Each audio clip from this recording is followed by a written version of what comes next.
आप सबका आज के मनन में एक बार फिर से मैं आपका भाई अजीत होरो आप सबों का हार्दिक स्वागत करता हूं। मित्र, आज हम मनन करेंगे नीति वचन 4 और उसके 25वें पद पर। नीति वचन 4:25 यहाँ इस प्रकार से लिखा है, तेरी आंखें सामने ही की ओर और तेरी पलकें आगे की ओर खुली रहें। रिपीट करूंगा, तेरी आंखें सामने ही की ओर और तेरी पलकें आगे ही की ओर खुली रहें। मित्र, हम सब जानते हैं कि नीति वचन को राजा सुलेमान ने लिखा, लेकिन वास्तव में राजा दाऊद द्वारा ये वचन कहे गए हैं। विशेष करके नीति वचन 4 राजा दाऊद ने अपने बेटे सुलेमान को जो सिखाया, उसी बात को सुलेमान ने नीति वचन के अध्याय में संकलित किया। एक बार फिर से कहना चाहता हूं, विशेषकर नीति वचन 4। तो हम कह सकते हैं कि शिक्षा दाऊद की है और संकलन किया है उसके पुत्र सुलेमान ने। क्या ही धन्य बात है ना मित्र, कि पिता जो शिक्षा दे, पुत्र आगे चल के उसी का संकलन करे। धन्य है ऐसे पुत्र जो अपने पिता की बातों को अपने ज़हन में रखते हैं, उन्हें स्मरण करते हैं और उन्हें इसलिए भी संकलित करते हैं कि उसके द्वारा आने वाली पीढ़ियों को लाभ हो। मैं धन्यवाद करता हूँ। इस बात का पर क्या प्रमाण है कि इस नीति वचन 4 को या नीति वचन के कुछ हिस्सों को राजा दाऊद ने कहा। देखिए, नीति वचन 4:4 में स्वयं राजा सुलेमान ने इस बात का वर्णन करते हुए कहा है। रादर मैं कहूँगा कि नीति वचन 4:4 में राजा सुलेमान ने इस बात की पुष्टि की है। और नीति वचन 4:4 में ऐसा लिखा है, मेरा पिता मुझे यह कहकर सिखाता था कि हे मेरे पुत्र, तेरा मन मेरे वचन पर लगा रहे, मेरी आज्ञाओं का पालन कर, तब तू जीवित रहेगा। मित्र, अब आइए आज के पद पर मनन करते हैं। इस पद के अनुसार हमें पीछे देखना ही नहीं है। हमें पीछे देखना ही नहीं है। पीछे देखना अक्सर मित्रों हमारे जीवन के लिए अक्सर बहुत हानिकारक होता है। हाल में मैं एक शोध पढ़ रहा था जिसमें कुछ पर्वतारोहियों के आर्टिकल्स हैं जो पहाड़ों पर चढ़ते हैं, माउंट एवरेस्ट की चढ़ाई करने वाले या यूरोप के एल्प्स की जिन लोगों ने चढ़ाई की है, उन्होंने अपने अनुभवों में से जो लिखा है आपसे शेयर करना चाहता हूँ। जो पर्वत पर चढ़ते हैं या जो पर्वतारोही हैं, वे अपने अनुभव से बताते हैं कि पर्वत पर चढ़ते समय अगर आप बार बार पीछे मुड़कर देखें तो आपके मन में भयानक डर समा जाएगा कि मैं इतनी ऊंचाई पर आ गया हूँ, और नीचे देखकर हो सकता है कि आपको सदमा लग जाए और आप भय के मारे हिम्मत भी छोड़ सकते हैं। इसीलिए पर्वतारोहियों को विशेष करके ये हिदायत दी जाती है कि यथासंभव पीछे मुड़कर या नीचे की ओर न देखें, क्योंकि पीछे देखने से हम अपना लक्ष्य चूक भी सकते हैं। आइए मित्र, एक और पद पर ध्यान दें जिसे स्वयं प्रभु यीशु मसीह ने कहा। लूका 9 और उसके 62 में स्वयं यीशु ने कहा, जो कोई हल पर हाथ रख कर पीछे देखता है वह परमेश्वर के राज्य के योग्य नहीं है। मित्र, यदि आप गांव में रहे हैं और खेती किसानी जानते हैं तो आपको पता होगा कि खेत जोतने के लिए जब हल चलाया जाता है तो जोतने वाले को हल पर हाथ दृढ़ता से या मजबूती से रखना होता है और उसको अपनी दृष्टि बिल्कुल सामने की ओर जमा कर रखनी होती है। मुझे याद है जब मैं गांव में था तो जो किसान हल जोतते थे वो कहते थे कि अब हम हल की जुताई शुरू करेंगे, सामने एक पेड़ है, उस पेड़ को हम सीधा देखेंगे। इस प्रकार से वो अपनी दृष्टि को सीधा करते थे।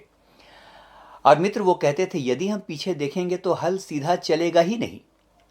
तो मित्र, यीशु ने कहा, हल पर हाथ रख कर यदि कोई पीछे देखे तो वो मेरे योग्य नहीं है, क्योंकि यदि कोई पीछे देखेगा और हल आगे चलेगा यानी बैल आगे चलेंगे तो बैलों को वो साध नहीं पाएगा और हल सीधा नहीं चलेगा, हल टेढ़ा मेढ़ा चलेगा और परिणाम स्वरूप खेत की सही जुताई नहीं होगी। यदि अच्छी जुताई नहीं होगी तो अच्छी फसल नहीं होगी। दूसरे शब्दों में अच्छे परिणाम नहीं निकलेंगे पीछे की ओर देखने से। मित्र, मैंने बहुत से ऐसे लोगों को देखा है जो वर्तमान में तो जीते ही नहीं हैं, वर्तमान तक वे आते ही नहीं हैं, भविष्य की बात ही छोड़ दीजिए। वे भूतकाल की पुरानी पुरानी बातों में गुमसुम से खोए रहते हैं। इसने वो किया, उसने ये किया था, उसने ये बोला था, उस समय उसने ये नहीं बोला, इत्यादि। और यही सोच सोच कर दुखी रहते हैं, यही सोच सोच कर वे दुखी होते रहते हैं। मित्र, यदि जीवन में सफलता प्राप्त करनी है अच्छी फसल काटनी है, अच्छा परिणाम लाना है, तो बहुत ज़रूरी है कि हम पीछे की बातों को छोड़ते हुए आगे की ओर निरंतर देखें। एक घटना आपको बताना चाहता हूँ। शायद इस कहानी को मैंने कभी शेयर किया है, लेकिन आज के वचन के आधार पर यह बड़ा प्रासंगिक होगा कि मैं इस कहानी को आपके साथ शेयर करूं। प्राचीन एथेंस में एथलेटिक्स का बहुत जोर था। ओलंपिक खेल आप जानते हैं कि वहीं से शुरू हुए। एथेंस यूनान की राजधानी है। उन दिनों एक बात बहुत अजीब थी, और वो ये थी कि दौड़ में स्त्री पुरुष सभी हिस्सा ले सकते थे। एक धाविका थी जो बहुत तेज दौड़ती थी और उसे कोई भी हरा नहीं सकता था। यहां तक कि पुरुष भी प्रतिस्पर्धा में उसके सामने नहीं टिकते थे। उस धाविका का बड़ा नाम था और लगातार कई वर्षों से वह दौड़ में जीतती चली आ रही थी। लोगों ने उसे हराने की बहुत कोशिश की, लेकिन वो सफल नहीं हो पाते थे। एक बार की बात है मेरे मित्र, एक आदमी ने दावा किया। वो आदमी स्वयं एक धावक था। उस धावक ने दावा किया कि इस बार की रेस में या इस बार के ओलंपिक खेलों में जब दौड़ होगी वो उस स्त्री को हरा कर रहेगा। लोग हंसने लगे और कहने लगे, भला ये कैसे संभव है, क्या मजाक कर रहे हो? लेकिन मित्र, उस आदमी ने बड़ी दृढ़ता से कहा, इस बार मैं उसे हरा कर रहूंगा। मित्र, उस आदमी ने धीरे धीरे उस स्त्री की कमजोरियों की जानकारी हासिल की और उसे पता चला कि सोना या स्वर्ण उसकी कमजोरी है। एक दिन दौड़ का आयोजन हुआ। ओलंपिक खेल चल रहे थे। भारी संख्या में लोग जमा हुए। दौड़ देखने के लिए आए सभी लोग कह रहे थे कि इस बार भी वही स्त्री जीतेगी। दौड़ शुरू हुई। मित्रों, उस महिला ने दौड़ना शुरू किया और वो बहुत आगे निकल गई। वो आदमी या वो धावक भी दौड़ रहा था। उसने कुछ सुनहली गेंदें दर्शकों को दे रखी थीं जो उसके सपोर्टर थे। रिपीट करूंगा, उसने कुछ सुनहरी गेंदें या सुनहली गेंदें दर्शकों को दे रखी थी जो उसके सपोर्टर थे। उसने उन्हें यह कह रखा था कि जब वो स्त्री दौड़े तो उसके पीछे सोने की गेंद फेंकना। वे सुनहली गेंदें थी, वे सोने की तरह दिखती थी। तो उसने अपने सपोर्टर्स को कहा, जब वो दौड़े तो उसके आगे पीछे सोने की गेंदों को फेंकना। लोगों ने वही किया। उस स्त्री ने जब देखा कि उसके आगे पीछे सुनहली गेंदें फेंकी जा रही हैं, तो उसे लगा कि दर्शक उसके सम्मान में उसके प्रति अपना प्रेम जताने के लिए सोने की गेंद फेंक रहे हैं। उसने सोचा, जीत तो बाद में भी लूंगी, लेकिन अभी जितना सोना मैं बटोर लूं वो बेहतर है। मित्र, वो रुक गई और पीछे मुड़कर सुनहली गेंदों को उठाने लगी। लोगों ने और सुनहली गेंदों को फेंकना शुरू कर दिया। वो स्त्री रुक गई और पीछे से आ रही गेंदों को बटोरने में लग गई। जब तक वो समझती, मित्र, जब तक वो समझती कि ये क्या हो रहा है, वो आदमी दौड़ता हुआ लक्ष्य के पास पहुंच गया। उसे विजेता घोषित कर दिया गया। आइए मित्र, अब थोड़ा जानते हैं वे सुनहली गेंदें क्या थी। जैसा शुरू में मैंने आपको बताया, उस व्यक्ति ने इस स्त्री की कमजोरियों का अच्छी तरह से अध्ययन कर लिया था और वो जानता था कि सोना या स्वर्ण इस स्त्री की कमजोरी है। दरअसल उस पुरुष धावक ने क्या किया था कि उसने लोहे के बहुत से गोले बनवाए थे जो आकार में गेंद के बराबर थे और उन पर सोने का पानी चढ़ा दिया गया था। दिखने में वे लोहे की गेंदें बिल्कुल सोने की गेंद जैसी लगती थी। तो मित्र, अब आपको बताने की आवश्यकता नहीं है कि जब उस स्त्री ने रियलाइज किया, जब उसे पता चला कि ये दरअसल सोने की गेंदें नहीं हैं, ये तो लोहे की गेंदें हैं, तब उसने अपना सर पीट लिया। लेकिन तब तक वक्त निकल चुका था। पीछे देखने का ये परिणाम है मेरे मित्र। यदि वो पीछे नहीं देखती, यदि वो लक्ष्य की ओर दौड़ती रहती तो उसको हराने वाला कोई नहीं था। आइए इसी बात को अब अपने आत्मिक जीवन से जोड़ते हैं। मित्र, मेरे आपके जीवन में भी ऐसा ही हो सकता है।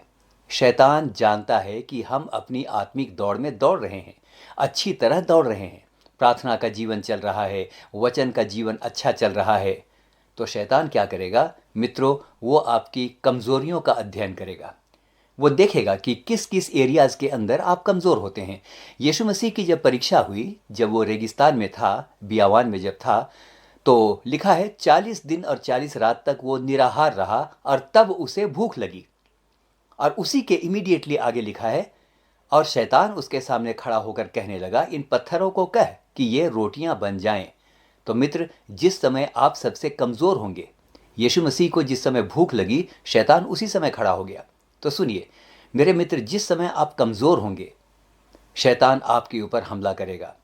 शैतान आपके सामने बहुत से ऐसे प्रलोभन उत्पन्न करेगा कि आप लक्ष्य को ना देखकर इधर उधर देखने लगें और अंत में आत्मिक दौड़ में पराजित हो जाएं। वो आपको उन चीज़ों को, मनुष्यों को, लड़कों को, लड़कियों को, संपत्ति को और अन्य उन चीज़ों को दिखाएगा जो आपकी कमज़ोरी हैं। वो आपको जीवन की उन बातों को स्मरण कराएगा। पीछे मुड़कर देख, किसने तुम्हारे साथ क्या बर्ताव किया था।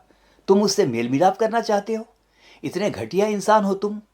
हाँ मेरे मित्र, वो आपको जीवन की उन सारी बातों को स्मरण कराएगा जिनके कारण आपको दुख होता है। जी हाँ मेरे मित्र, हमारा जीवन एक आत्मिक दौड़ है। वचन 1 कुरिन्थियों 9 और उसके 24 में कहता है, क्या तुम नहीं जानते, दौड़ में तो सभी दौड़ते हैं, लेकिन इनाम एक ही ले जाता है। तो तुम ऐसा दौड़ो कि इनाम पाओ। जी हाँ मित्र, पीछे देखने वाला मनुष्य कभी जीत नहीं सकता। पीछे देखने का अर्थ है भूतकाल की बातों को देखना, जो बीत गई, जो बात गई, उन बातों को देखना।